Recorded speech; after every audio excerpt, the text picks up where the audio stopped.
Jestem w Fatimie, czyli miejscu dość świętym. A wiecie, jaka piosenka mi chodzi po głowie? Jest mi wstyd, ale wrzucę w intro. Szatan, szatan, szatan, szatan, oh yeah, oh yeah. Dzień dobry Państwu, witam Państwa w Portugalii. Pewnie myśleliście, że już nigdzie w tym roku nie wyjadę. Ja też tak myślałem, ale w pracy mnie niejako zmusili do tego, żeby jeszcze gdzieś pojechać. No to jestem, a przed nami Ocean Atlantycki. Od razu uprzedzam, że odcinek z Portugalii, albo odcinki, bo może będą dwa, będą niechronologicznie podróżniczo, czyli raz będę tu, raz będę tam, a w chwili obecnej znajduję się na plaży w Albufeira, tak. To co, wchodźmy zobaczyć, czy ocean w grudniu się nadaje do pływania, czyli ale fale tam są.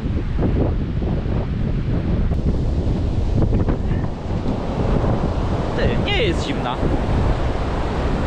Myślałem, że będzie gorzej. Nawet bym wszedł do niej. Tylko że fale są duże.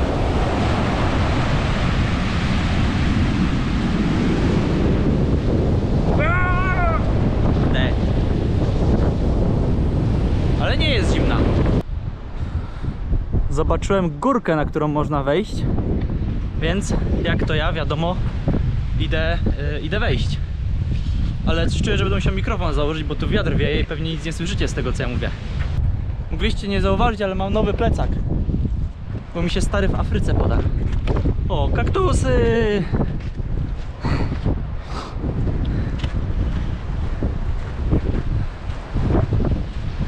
O, ej!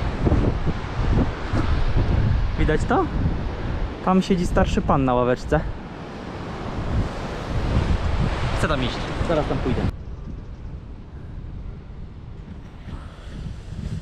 No jest tu tych kaktusów. Zaraz zobaczymy, czy to kuje w ogóle. Kuje. Ale by było fajnie, żeby sobie tu wejść. Tylko ja kiedyś chodziłem po czymś podobnym na Malcie i to się parę lat później zawaliło. I od tego czasu trochę się boję wchodzić na takie konstrukcje. Jest coś też w tym, że im człowiek jest starszy, tym nabiera więcej doświadczenia, coraz bardziej wie, jakie wypadki mogą się wydarzyć i się człowiek coraz bardziej boi. Zresztą mi tych wypadków w podróży w ostatnich 2-3 latach myślę, że też już wystarczy. No, ale plaża w Albufeirze, muszę przyznać, całkiem ładna. Jedna z ładniejszych, jakie widziałem w Europie. Czysta przede wszystkim. Więc jakby ktoś chciał tutaj przyjechać latem na wakacje, to myślę, że mogę polecać. O, a czegoś takiego to jeszcze nie widziałem. Z tego co rozumiem po napisie, to tutaj pewnie są jakieś te popielniczki. Można sobie wziąć popielniczkę, jak ktoś lubi palić, to może sobie palić na plaży, ale żeby nie kiepować w piasek, to ma popielniczkę, tylko jest po sezonie, więc pewnie dlatego tych popielniczek nie ma. Albo rozkradli.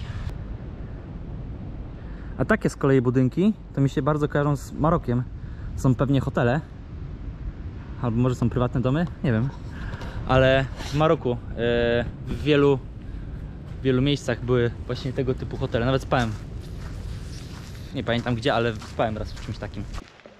Do drugiego tysiąclecia przed naszą erą dominowały tutaj umocnione osady na wzgórzach, co sugeruje, że pierwsze ludy zamieszkujące dzisiejszą Portugalię były dość wojownicze i często się ze sobą tłukli. W IX wieku przed naszą erą kontrolę przejęła Fenicja, w VI wieku Grecja, a niedługo potem Kartagina, która rządziła aż do II wojny punickiej, aż do wojen punickich generalnie, kiedy kontrolę przejęli Rzymianie. Rzymianie mieli bardzo duży wpływ na rozwój ówczesnej Portugalii i ich wpływ można zobaczyć zresztą do dzisiaj. Oni między innymi rozbudowali Lizbonę, z której uczynili stolicę swojej prowincji. Natomiast wszystkie ludy zamieszkujące wtedy Półwysep Iberyjski to były ludy dość mocno się buntujące.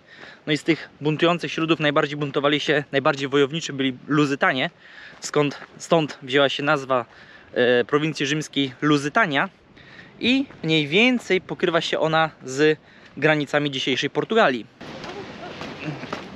Kurczę, troszkę zjebawszy, bo poszedłem sobie za grupką turystów, myślałem, że idą tam gdzie ja, a oni poszli na jakiś punkt widokowy.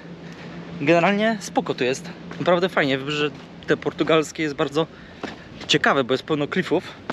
Jest cała masa ścieżek, po których można sobie połazić w tej i we w te. No i tak z tego co widzę, to ludzie sobie łażą.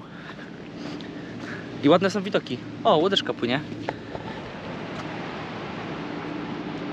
Na razie mi się to wszystko podoba o tyle, że nie ma tak, że na przykład dojeżdżasz do jednego punktu widokowego i tyle.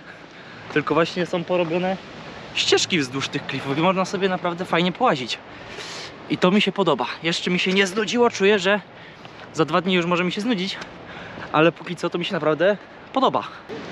Teraz wam pokażę, co wam chciałem pokazać. Jaskinię, do której można wpłynąć od strony oceanu. Tam jest plaża, tak mniej więcej 100 metrów stąd, więc można by dopłynąć w pław.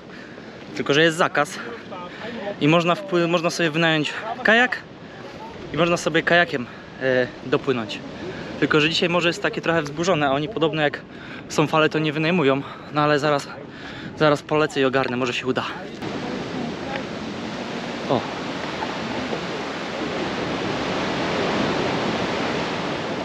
Kurde, no myślałem, że stąd będzie to lepiej widać.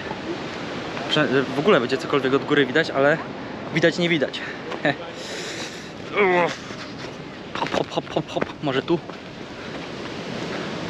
Kurde, no mi głównie zależy na tym, żeby zobaczyć, czy tam są ludzie. Bo jak tam są ludzie, to znaczy, że kajaki wynajmują i jest sens.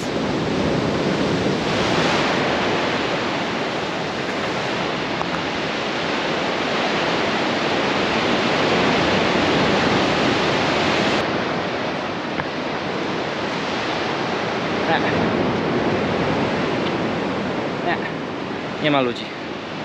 Czyli chyba lipa. Nie ma co się spieszyć. No właśnie tam jest ta plaża, gdzie można wynająć kajak i można sobie podpłynąć stamtąd tutaj i wpłynąć tam do tej groty. Tylko że normalnie to tutaj by było dużo ludzi, a jak widać nikogo nie ma. Czyli jest niestety tak, jak się spodziewałem. Czyli że dzisiaj kuźwa... No dzisiaj się nie da. No kurde, no. Życie jak w Madrycie, tylko że jestem w Portugalii. Dobra, to tylko wam powiem, jakby ktoś był zainteresowany i był tutaj przy okazji, jak się nazywa to miejsce. To nazywa się Aglar albo Algar de Benagil. Jak wpiszecie Benagil w Google, to na pewno znajdziecie.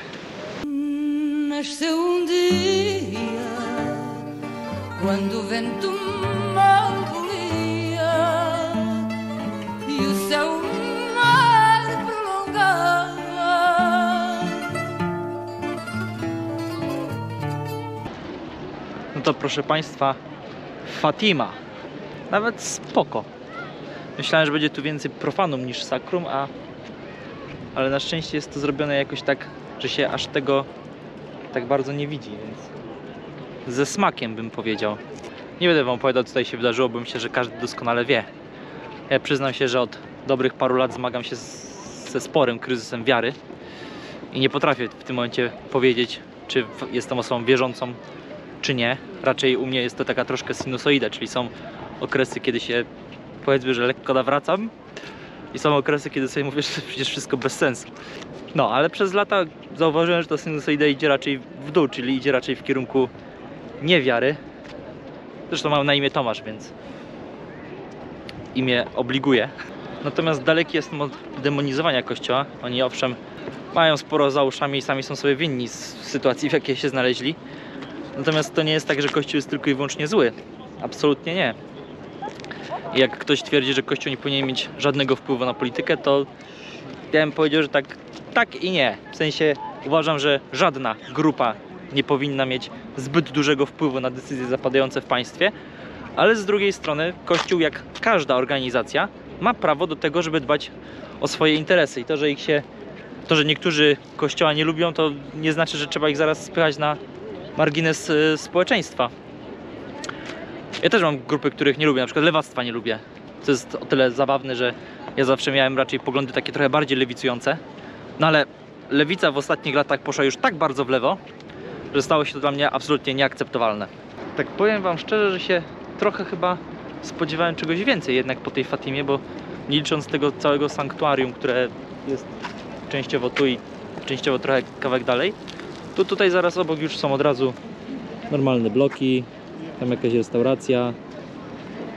Tak jest to po prostu wciśnięte troszkę w centrum miasta i uważam, że nie ma aż takiego rozmachu, jak mogłoby mieć. Na przykład przy Licheniu, no to jest biednie, nie? W sumie tak sobie myślę, że może nawet to i dobrze, że nie czuć tutaj, nie widać takiego strasznego przepychu. Nie wiem, mam jakieś takie wrażenie, że ta atmosfera tutaj nie jest jakoś szczególnie rozmodlona. Jest, no nie wiem, na przykład jak byłem w Lourdes, to tam faktycznie ludzie, no nie wiem, była jakaś taka, ta atmosfera była taka podniosła, a tutaj tak, takie mam wrażenie, że tak to się tu przyjeżdża, troszkę się człowiek pomodli, porobi zdjęcia i sobie stąd jedzie. Ale to jest, może się mylę, może po prostu mam mylne wrażenie. Wiecie, co mi się tutaj spodobało? Konfesjonały. Bo tutaj są takie po prostu wygłuszone pokoje, do których się wchodzi, siada się na krzesełku naprzeciwko swojego spowiednika i twarzą w twarz mówi mu się, co to się ostatnio nabroiło. I nawet widziałem, że są w niektórych miejscach takie elektroniczne tablice, że po prostu jest wyświetlony, w którym konfesjonale jest jaki ksiądz, bierzesz numerek i jak się twój numerek wyświetli, to wtedy wchodzisz do odpowiedniego konfesjonału. Wygodne. I ogólnie uważam, że w sumie warto było tu przejechać. Azulejos. Cienkie ceramiczne płytki. Początkowo służyły one do dekorowania kościołów. Są one zawsze w kolorze białym, niebieskim i żółtym. Po zniszczeniu Lizbony, po trzęsieniu ziemi, zaczęto je wykorzystywać do dekorowania wszystkich odbudowywanych budynków i od tego czasu stały się symbolem Portugalii i dzisiaj w zasadzie wykorzystywane są do dekorowania wszystkiego. Jeśli chodzi o symbole Portugalii, to oprócz wina, tutaj zdecydowanie króluje Porto, mamy także muzykę fado. Są to piosenki o utraconej miłości i minionej chwale. Jest tutaj także disco polo, które nazywa się Pimba. Natomiast elementem tożsamości narodu jest słówko saudade. Słówko, które podobno jest nietłumaczalne w żaden sposób, natomiast oznacza ono coś w stylu melancholii, nostalgii, tęsknoty za minionymi czasami i jest ono troszkę zawarte w hymnie Portugalii, który zaczyna się tak: bohaterowie mórz, szlachetne plemię, wybiła godzina, byś uniosła się na nowo portugalska chwało. Jestem świeżo najedzony, więc opowiadam wam teraz troszkę o jedzeniu. Kuchnia portugalska pełna jest wzorów przywiezionych ze swoich kolonii, czyli z Brazylii, Angolii, Mozambiku i tak dalej. Ulubioną przyprawą jest cynamon, natomiast do nadania ostrości często stosuje się papryczki piri-piri. Poza tym dużo jest winogron, orzechów nerkowca, migdałów, pomidorów, czosnku, brzoskwiń. Natomiast ulubioną rybą w Portugalii jest dorsz. No i tutaj dochodzimy do sedna problemu. Ja wam za bardzo tej kuchni portugalskiej nie pokażę, bo sam też nie za bardzo jej próbuję, bo niestety kuchnia portugalska w bardzo dużym stopniu opiera się na owocach morza, których ja nienawidzę. Jedną z popularnych potraw jest na przykład wołowina wymieszana z owocami morza. Ja ogólnie mam coś takiego, że jak biorę do ust coś, co ma ten taki, wiecie, morski posmak, to od razu momentalnie mam ochotę się zżygać, więc wiem, że nie ma sensu nawet próbować, więc nie próbuję. To proszę Państwa, tutaj taki deserek albo przekąska typowo portugalska, pastéis de nata, czyli pasztecik u marlaka. Tak naprawdę to nie, ale ciasto francuskie, w środku jakiś dziwny budyń, w każdym razie bardzo dobre.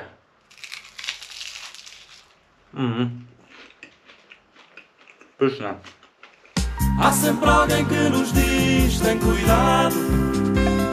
Há sempre alguém que nos faz pensar pouco. Há sempre alguém que nos faz falta. Ah, saudade. Tak się składa, że ja zaufałem GPS-owi. Się teraz będę musiał cofać. Pewnie niejednokrotnie mieli problemy z turystami tutaj. W Portugalii jest troszkę porąbany system dróg. W sensie jest bardzo dużo różnych dróg. Są na przykład autostrady, ale są też zwykłe drogi płatne. No i jest bardzo różnie, jeśli chodzi o płacenie, bo na niektórych drogach można płacić kartą, można płacić tylko gotówką, a są też drogi, na których można zapłacić tylko i wyłącznie elektronicznie. No i właśnie, żeby zapłacić elektronicznie, to teraz wam coś... Kurde. Moment. Halo, Homora. O, dobra.